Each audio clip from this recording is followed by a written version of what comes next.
Here's a different kind of optimization problem for our pre-calculus class. So we've got someone that's selling kites, and we know from experience that if they priced them at $35, they sold 100 kites during the fair, and $25, they sold 150 kites during the fair. We know that the relationship between the number sold is linearly related. That's going to be important to the price. And the question is, what's the largest revenue? We want to be able to do this algebraically, but sometimes these problems are hard to get a handle on. So let's look and just see out of these two options which one is better. It'll help us understand the algebra when we do it. And don't forget that revenue is actually the price times the number sold. It's how much money you get by selling those things. So let's look at the first one. If we sell them for $35 and we sell 100 kites, of course, that's $3,500. That's the first option. Let's look at the $25 option. If we sell 150 kites at that price, it's $3,750. So that's a better revenue. And that's the one we choose. However, this is just two out of a whole bunch of options. So we want to find the best.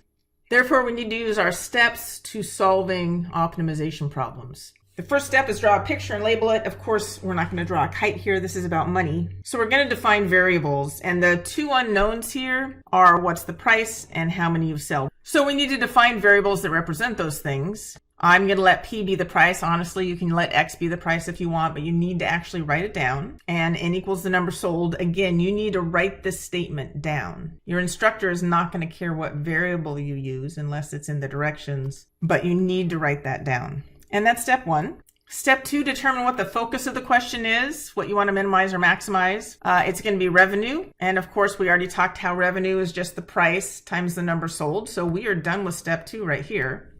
On to step three. If the focus is already in one variable, sadly it's not, it's in two variables. We can find the vertex, but we're going to need a constraint. And the question is, where's that constraint going to come from? It's always going to come from the other information, or at least some of the other information you were given. In this situation, it's about that $35 and $25, etc., and the fact that it's linearly related to the price. And so what we need to do is find the equation of the line that relates P to N.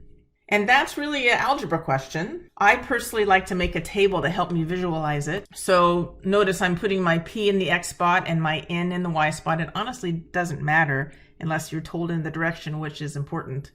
You could switch those, but the way I'm doing it, N is the number sold, P is the price. I'm going to find the slope, the change in Y, or in this case N, divided by the change in X, or in this case P. And the slope is -5, which tells me that N is -5P plus B. Now, I know that looks probably strange to some of you, but it's really just like Y equals MX plus B, right? Where M is -5, and instead of Y, we have N. Instead of X, we have P. And if this is confusing to you, maybe you want to use X and Y instead of P and N. Then the next step is to figure out what this B is. What's the Y-intercept, or in this case, the N-intercept? And we use either this point, the top point, or the bottom point to do that. I think I'll use the top point. I'm plugging 100 in for N and 35 in for P, and it turns out that B is 275. Remember from your algebra class, if you'd used the 25, 150, you would have still gotten 275. It doesn't matter which one you use. So this is my constraint equation right here. It's a linear relationship. It tells you what N is in terms of P.